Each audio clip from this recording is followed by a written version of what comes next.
नमस्कार, आपका बोलो जिंदगी में बहुत बहुत स्वागत है। मैं प्रीतम कुमार इस वक्त हूँ पटना के जक्कनपुर इलाके में।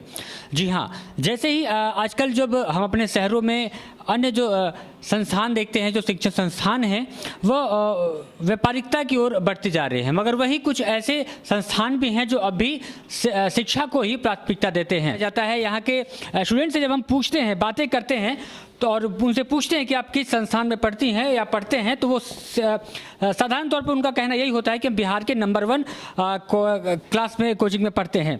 रीज़न भी है, कारण भी है, बहुत सारी चीज़ें हैं। सबसे पहले आपको मिलवाते हैं, हम यहाँ के डायरेक्टर भी हैं और शिक्षक भी हैं। सर का बहुत बहुत स्वागत। पीयूष सर, आपका बहुत बहुत स्वागत। बोलो जिंदगी सभी दर्शकों को मेरा नमस्कार।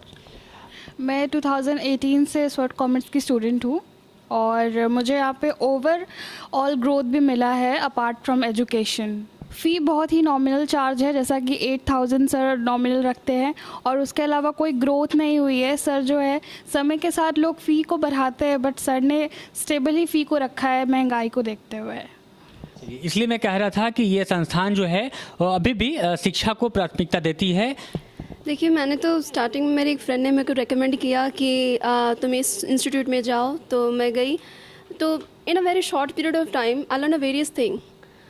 स्पेशली यहाँ पे आने के बाद मेरा थॉट ऑफ थिंकिंग चेंज हो गया, तो ये चीज़ मुझे बहुत अच्छा लगा। और सर का नेचर, उनका टीचिंग स्टाइल, प्लस उनका वो एक स्टूडेंट के साथ इमोशनली कनेक्ट होना, वो चीज़ मुझे बहुत अच्छा लगा। वो इस तरीके से ट्रीट करते हैं ना, सारे स्टूडेंट सब चीज़ ईज़िली अंडरस्टैंड करते हैं। एंड वो सिर्फ बुकिश नॉलेज नहीं देते हैं, वो आउटसाइड नॉलेज भी देते हैं। कुछ कुछ और भी लोगों को बुलाते हैं। एक बार बेंगलुरु के प्रोफेसर को बुलाए थे उन्होंने, हम लोगों को और मोटिवेट किए ताकि वो अपने गोल को उसको सक्सेस अपना ले सके। And the thing is that sir ये भी बताते हैं कि अगर अपने गोल को सक्सेस मतलब करना है, अचीव करना है, तो तुम्हें अपना कंफर्ट जोन से बाहर निकलना पड़ेगा। तो ये चीज़ मुझे बहुत अच्छा लगा, मैंने इसको पॉइंट आउट किया एंड ये चीज़ मैं अपने लाइफ में इम्प्लीमेंट कर रही हूँ। That's all, thank you.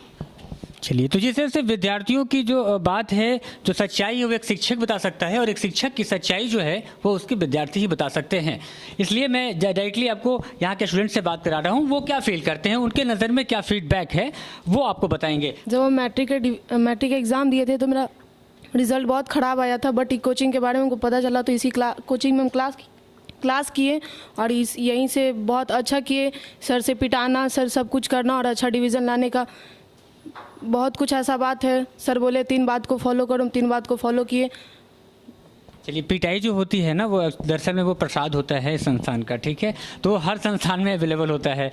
और एक चीज़ और, यहाँ के संस्थान के बारे में जैसा कि हमने बाहर बोर्ड में भी पढ़ा और बहुत लोगों से सुना कि इस संस्था में जो भी बच्चे फर्स्ट डिवीज़न नहीं आते, सर उनके पैसे वापस कर देते हैं। बिल्कुल कर देते हैं। सर बोले 1 टाइम पेमेंट्स और 85% अटेंडेंस, होमवर्क कंप्लीट करना, हम 3 कंप्लीट किए। इसलिए हमको लगता है सर ऐसा बिल्कुल सही किए हैं। चलिए, इस मुद्दे पर पहले हम सर से थोड़ा बात कर लेते हैं कि सर ने ये जो है एक अलग चीज़, एक अनोखी ये प्रक्रिया है यहाँ पर पटना में आपने ला कर दिया कि अगर आप फर्स्ट डिवीज़न नहीं होते हैं तो आपके पैसे वापस। बिल्कुल बिल्कुल, लेकिन आपको मार्केट में ऐसे बच्चे मिलेंगे नहीं जो सेकेंड आ जाए। आप लोग जिस समय पढ़ाई कर रहे थे, कितने बच्चे सेकेंड हुए? एक मिनट। और इसमें ऐसे ऐसे बच्चे होंगे जो 85%, 80%, 90% को क्रॉस किए होंगे।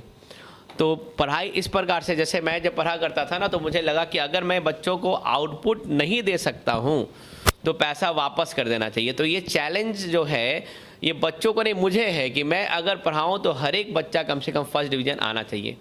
सिलेबस को 3 बार पूरा करना, बच्चों का डेवलपमेंट जो हो, सब्सटेंशियल डेवलपमेंट हो, इस पे हम लोग बहुत ज़्यादा ध्यान देते हैं।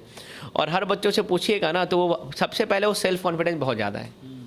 और उसके बाद सबसे अच्छी बात क्या है ना, मैं संस्कार भी सिखाता हूँ इनको कि पेरेंट्स से अच्छे से बात करना चाहिए, पेरेंट्स से अच्छा कोई दोस्त नहीं होता।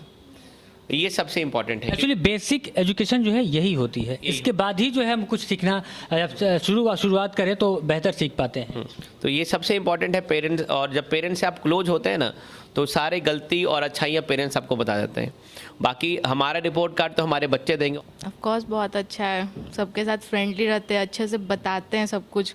बहुत सारे सॉल्व मतलब कन्फ्यूज़न होता है तो छोटे छोटे कन्फ्यूज़न को सॉल्व करते हैं। डर के तो नहीं बोल रहे? नहीं डर, सर से क्यों डरेंगे? जब बोले कि फ्रेंडली रहते तो सर से क्यों डरेंगे? अब मेरे को किसी बताया नहीं था, मैंने ऐसा देखा था शॉर्ट कॉमर्स क्या है, तो मुझे ऐसा मन किया कि मैं भी जाके देखूं, इस कोचिंग में पढूं। फिर यहाँ मतलब मैं बहुत ही, मेरा 10th में कम मार्क्स आए थे, फिर यहाँ सर से आने के बाद मेरा बहुत ही, मैं डिमोटिवेटेड थी। सर से मिलने के बाद बहुत मोटिवेट हुई, फिर पढ़ने के बाद मेरे परफॉर्मेंस में भी इंक्रीजमेंट हुआ, फिर मेरे को यहाँ पे रह के बहुत बेटर फील हुआ। यहाँ जब एजुकेशन हमको उस टाइप का मिल रहा है तो बाहर जाने की ज़रूरत नहीं पड़ता। तो आखिर आप उस उम्र के बच्चे हैं जिस उम्र में लोग अभी बिहार से बाहर जा रहे हैं, तो आप बता सकते हैं कि बच्चे बाहर आखिर क्यों जाते हैं जब यहाँ पे शिक्षा है ही? उनको शायद पहुँच नहीं पाते यहाँ, उनको पता नहीं चलता है इस इंस्टीट्यूट के बारे में, तो वो बाहर खोजने जाते हैं। लाइक मैंने जब यहाँ पे आया तो मतलब मेरे को ये पता नहीं था कि स्पॉट कॉमर्स कहाँ पे एग्जैक्टली है। बस मैं ट्रैवल कर रही था और तो मैंने देखा बोर्ड कि यहाँ पे मतलब बोर्ड लगा हुआ बड़ा सा, तो मैंने सबसे पहले ध्यान गया कि फर्स्ट डिवीज़न ही तो पैसा वापस। तो मैंने इस लाइन को पढ़ा, मैंने पता किया कि भाई सच है क्या ये। तो किसी ने बोला कि पता नहीं भाई, मेरे को पता नहीं। बोला कि हाँ भाई सच भी है ऐसा। तो मैंने गया सीधा सर से बात किया, सर से बात करने में बहुत अच्छा लगा। तो उनसे पहले मैंने फर्स्ट इंप्रेशन में सीखा, मैंने हम्बिलिटी क्या बोलते हैं उसको, इंसानियत सीखा कि कैसे लाइक इंसानियत मतलब कैसा बिहेव, मतलब मैंने ये चीज़ सब चीज़ सीखा। फिर उसके बाद मेरे को मतलब बात करके बहुत अच्छा लगा। फिर मैं घर गया, फिर बात किया, तो फिर मेरे को अच्छा लगा। फिर मैंने सर को बोला कि सर मेरे को एडमिशन लेना है। फिर मैंने एडमिशन लिया। फिर काफ़ी कुछ सीखा इनसे, सर से, मतलब ये वो, मतलब कैसा रहते हैं, कैसा बात करते हैं, कैसा क्या है, काफ़ी कुछ सीखा। चलिए, तो कहीं ना कहीं ये कोचिंग बहुत सारी चीज़ों में लोगों को, बच्चों को अटैक करती है और बच्चे यहाँ आते हैं। ख़ासकर एक चीज़ बहुत अच्छी लगी इस संस्थान की कि सिर्फ सब्जेक्ट पे ही फोकस नहीं किया जाता है, अन्य और भी चीज़ें हैं। जैसा कि एक बच्चे ने कहा कि सर नेचर के मामले में अच्छे हैं और बहुत चीज़ दुनियादारी के मामले में बहुत चीज़ें सर सिखाते हैं। ये चीज़ें आजकल के सभी कोचिंग संस्थानों में होनी चाहिए। ये चीज़ें बहुत अच्छी लगी। यहाँ पे मुझे बेटर ये लगता है कि सर जैसे पढ़ाते हैं यहाँ पे बिल्कुल फ्रेंडली माहौल रहता है। ऐसा बिल्कुल भी नहीं लगता कि जैसे हम लोग सीरियस होकर पढ़ रहे हैं।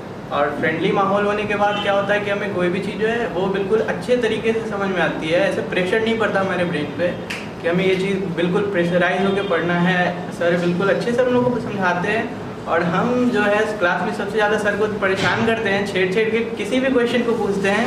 कभी सर बोलते हैं अब बस हो गया रिव्यू, रुक जाओ थोड़ा, लेकिन फिर भी हम रुकते नहीं हैं। सर मतलब कभी हमें ये नहीं बोलते कि अब मतलब हम नहीं बताएंगे तुमको, बताते हैं वो इस चीज़ को, चाहे वो टॉपिक से रिलेटेड हो या आउट ऑफ टॉपिक हो, वो हमें डिस्कस करते हैं इस चीज़ों को। चलिए, सर को ही छेड़ते हैं ना? हाँ सर को छेड़ते हैं तो कोई बात नहीं। हाँ, चैप्टर वाइज पढ़ाते हैं और हर एक चैप्टर को अच्छे से समझाते हैं और जो नहीं समझ में आता है वो हम लोग को दोबारा भी बताते हैं। मैंने सुना सर 3 बार रिजल्ट ये देते हैं। हाँ, 12th में हम लोग को 3 बार कंप्लीट करवाए हैं सिलेबस। नहीं, हम तो सोचे ही नहीं थे कि हम पढ़ेंगे। उसके बाद फिर गूगल पे सर्च मारे थे कि बेस्ट कोचिंग कौन सा है कॉमर्स के लिए, तो सबसे ऊपर सर का आया था और एक दूसरा वाला आया था। तो रिव्यू इनका देखे थे, रिव्यू अच्छा था, तो पापा नेक्स्ट डे लेके आए कोचिंग में। तो पापा सर से बात किए, फिर सर समझाए कि रिजल्ट मायने नहीं रखता है, तुम अपने से मेहनत करो तो अच्छा ला सकती हो। तो सर जैसे बताए वैसे हम किए, तो 12th में मेरा बेटर आया। 10th के बाद तो मुझे यहाँ का पढ़ाई बहुत अच्छा लगा।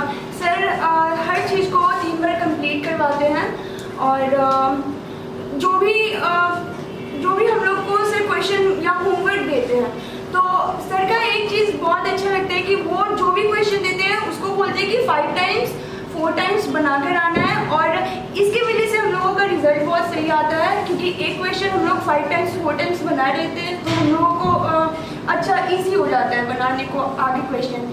तो सर ऐसे बनवाते हैं। इस कोचिंग के डायरेक्टर हैं कुमार पीयूष राज। सर आपका बहुत बहुत स्वागत है। बोलो जिनके सभी दर्शकों को मेरा फिर से नमस्कार। सर ऐसे कॉन्सेप्ट लाना कि आप अगर फर्स्ट डिवीज़न नहीं आते हैं तो आपकी पूरी जो फ़ी है वो आपको वापस चला जाएगा। देखिए, दोनों का कॉन्फिडेंस है और मैं अगर शिक्षक हूँ, मैं बच्चों को पढ़ाता हूँ, अगर उनको अच्छा मार्क्स नहीं आता है तो क्या मुझे फ़ी लेने का अधिकार है? तो मुझे लगा कि अगर बच्चों को इस प्रकार से ट्रीट किया जाए, बेस्ट एजुकेशन देने की कोशिश की जाए, तो अपने आप को खुद में भी कुछ ना कुछ क्या देना चाहिए, टारगेट देना चाहिए। अगर इतना टारगेट आप अचीव नहीं कर पाते हैं तो बच्चों से आप फ़ी नहीं लीजिए। तो मैं खुद को बहुत अच्छा रन कर पाऊँ, इसलिए ये मेरे लिए खुद के लिए टारगेट है, खुद के लिए मोटिवेशन कि शिक्षा एक सर्विस है और एक प्रोफेशन की तरफ मैं काम कर रहा हूँ। प्रोफेशन का मतलब होता है पब्लिक की सेवा करना, तो मैं उनकी सेवा कर रहा हूँ। और फ़ी के लिए एतबार से मेरा विजन ही था बिहार का सबसे सस्ता कोचिंग, और बोलते हुए बहुत गौरवान्वित महसूस होता है। बिहार का सबसे सस्ता कोचिंग अभी भी मैं हूँ। मात्र 500 रुपये, कुछ बैच में 600 रुपये महीने लेने के बाद 2.5 से 3 घंटा 2 घंटा स्टडी देता हूँ वर्ल्ड क्लास फैसिलिटी के साथ। तो ये जो पैसा बच्चों से लेता हूँ और इसी पैसों को वापस संस्कारशाला के रूप में, लाइब्रेरी के रूप में वापस करते हैं। तो जो मेरा विजन था सब बच्चे अच्छे से पढ़ सके, आरक्षण पिक्चर था। और आनंद सर से मैं काफ़ी प्रभावित हूँ कि शिक्षा का माध्यम शिक्षा होना चाहिए, ना कि पैसा। इसीलिए सबसे सस्ता कोचिंग के रूप में अपने कोचिंग को डेवलप कर रहा हूँ। लेकिन जहाँ तक मैंने सुना था कि कोचिंग के पहले जो है आप एक सरकारी जॉब में थे, सरकारी नौकरी जो आजकल लोगों के लिए एक सपना है, आप सरकारी नौकरी छोड़कर क्यों आए फिर? देखिए, सरकारी नौकरी सेवा का एक अच्छा माध्यम था, लेकिन मैं जिस पोस्ट पे था उसमें घूस थोड़ा ज़्यादा ही था। और दूसरी बात क्या थी, मैं बना था शिक्षक कार्य के लिए। तो मुझे लगा कि अगर इंसान की सेवा करनी है तो सरकारी नौकरी से कहीं अच्छा है बच्चों की सेवा करना, क्योंकि बच्चे देश का भविष्य है और बच्चों से ही देश है। तो अगर देश को बदलना है, नए भारत के निर्माण को करना है, तो शिक्षा के क्षेत्र को अपनाना पड़ेगा। सबसे पहले मैंने MBA को पढ़ाया, फिर मुझे लगा MBA में बेस कमज़ोर होता है, तो फिर BBA और BCom को पढ़ाया, और लास्ट में मैंने इंटर 10+1 10+2 की शुरुआत की। और अब अच्छा लगता है कि मैं जिस भी स्टेट में जाता हूँ मुझे कुछ ना कुछ बच्चे अपने मिल जाते हैं। जिस भी रेलवे में जाऊँ, इलेक्ट्रिसिटी बोर्ड में जाऊँ, तो काउंटर पे जाने पे कभी ना कभी बिल जमा करना है तो बच्चे मिल जाते हैं। तो ये अच्छा पल होता है कि हर स्टेट में आपके बच्चे हों, तो सक्सेस सही है, पैसा हमारे लिए यही है। बच्चों से जब हमने बातें की, इसलिए पहले हमने बच्चों से बातें की कि पहले मैं बच्चों से बातें करता हूं, बच्चे क्या सोचते हैं आपके बारे में, फिर मैं आपसे उनसे पूछूंगा। बच्चों का सीधा कहना था कि सिर्फ आप कॉमर्स के सब्जेक्ट पे ही मतलब टारगेट नहीं करते हैं, अन्य जो चीज़ें हैं, जो बच्चों को संस्कार की बात की जाए और या आदर सम्मान की, नेचर की, सब पर आप बातें करते हैं। ये जो आपकी कला है, इसके बारे में बताएं। देखिए, बच्चों का सर्वांगीण विकास सबसे इम्पॉर्टेंट है। मॉनेटिक दृष्टिकोण से केवल अगर हम बात करेंगे तो बच्चे डेवलप नहीं हो पाएंगे, बच्चे एक मशीन बन जाएंगे। लाइफ को जीना इंपॉर्टेंट है, लाइफ इंपॉर्टेंट है, स्टडी सेकेंडरी है। तो लाइफ को आप इतना एंजॉय करें, स्टडी को आप एंजॉय करें, और स्टडी लेने के माध्यम से जीवन भगवान ने एक दिया है, बहुत अच्छा पढ़ना है, लेकिन अपने ओरिजिनलिटी को, अपने बचपना को कभी खोना नहीं है। इसके बारे में हमेशा उनको समझाता हूँ। लाइफ एक है, उसको खूब एंजॉय कीजिए, खूब पढ़िए, माँ बाप की सेवा कीजिए, माँ बाप के सपनों को पूरा कीजिए, साथ साथ अपने सपनों को कभी छोड़िए मत। तो अगर ये संस्थान, ऐसे संस्थान जो है वो बिहार के हर कोने में होने चाहिए, बिहार के क्या देश के हर कोने में होनी चाहिए, तो मगर अभी तक तो पटना में सीमित है, और ब्रांचेस जो है उसके बारे में क्या आपका प्लान चल रहा है? बहुत जल्द भारत के हर एक कोने में आप हमारा शॉर्ट कॉमर्स के बच्चे को देखिएगा। हम डिजिटली हम अपने आप को मूव कर रहे हैं, और बहुत जल्द पूरे देश में हमारे बच्चे होंगे। और फिर वही होगा, देश का सबसे सस्ता और सबसे बेहतरीन कोचिंग सेंटर बनाने की कोशिश करेंगे। हमारा टारगेट है कि मात्र 10 रुपये में पूरा BST पढ़ाऊँ, मात्र 10 रुपये में पूरा इकोनॉमिक्स पढ़ाऊँ, मात्र 10 रुपये में पूरा अकाउंटेंसी पढ़ाऊँ। इस दिशा में हम बहुत जल्दी काम करने जा रहे हैं। जी प्रोफेसर, बहुत बहुत धन्यवाद आपका बातचीत करने के लिए। एक ऐसे युवा शिक्षक जिनसे मिलकर हम सभी प्रेरित होते हैं, और जिस तरह के इनके विचार हैं और जिस तरह का इनका विज़न है एजुकेशन सेक्टर को लेकर, शायद ये विज़न अगर तमाम संस्थानों में जाए तो एक ना एक दिन ये बिहार एजुकेशन के मामले में इतना अव्वल ज़रूर हो जाएगा कि हमारे बच्चे को बिहार छोड़ने की आवश्यकता नहीं होगी। बहुत बहुत धन्यवाद सर आपका। नमस्कार आप सभी का।